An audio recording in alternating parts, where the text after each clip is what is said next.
We'll be talking to Attorney Golan for more details about this parole-approved visa for those beneficiaries who have already approved family-based visas for now. Now, Attorney Golan, when they get the visas, this parole, and they get to the United States, does that mean they will be able to get some type of employment in the meantime? I believe that yes, because if the government grants them permission to stay in the U.S. for basically unlimited time, the government would follow up with giving them the ability to be employed legally, because otherwise, what kind of situation is it? Right. That you come in, they permit you to come in and don't permit you to be employed. That's true. Yes, yes, there'll be liability. What are you supposed to do? So that means the children can also go to school and the parents can go to work. And can they also travel back to the Philippines and back to the United States again? Look, you are beginning to ask very detailed questions. I'm trying to foresee. Probably yes. It will probably require some kind of additional paperwork. You know? But and again on a case-by-case basis.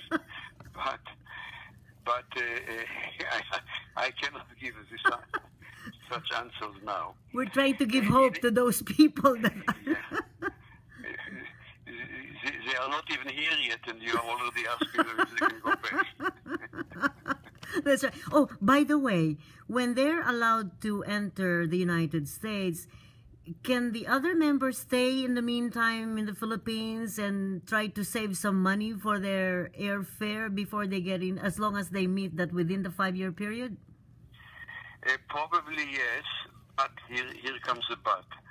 These regulations that were published 2 days ago carry within themselves some kind of a deadline.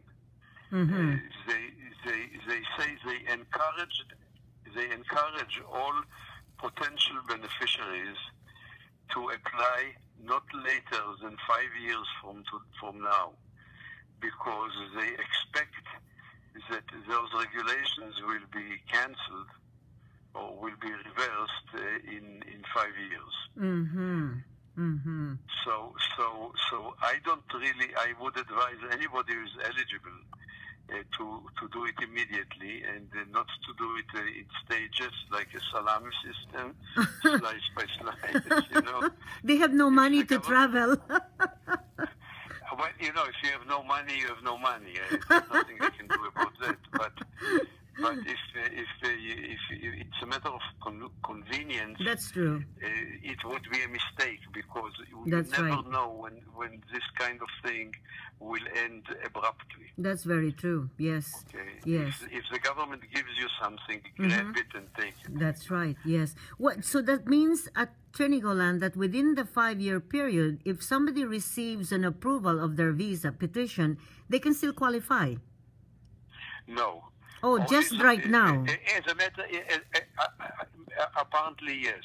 Okay. Apparently yes. I see. Okay. Apparently yes. They can qualify if somebody will have an approved petition. If the petition will be approved in a year or two, maybe yes. And children but again, we are talking. Look, we are talking about a relatively small number of people. That's true. Who are how should I say it, will be self-eliminated. You know, this group of people, this small group of people will become smaller and smaller. Not every year, every month. Right. So this is not this is something. I really don't know what moved the government to all of a sudden at the end of in the middle of 2016 grant some benefits to veterans, Filipino veterans of World War II, which ended 71 years ago.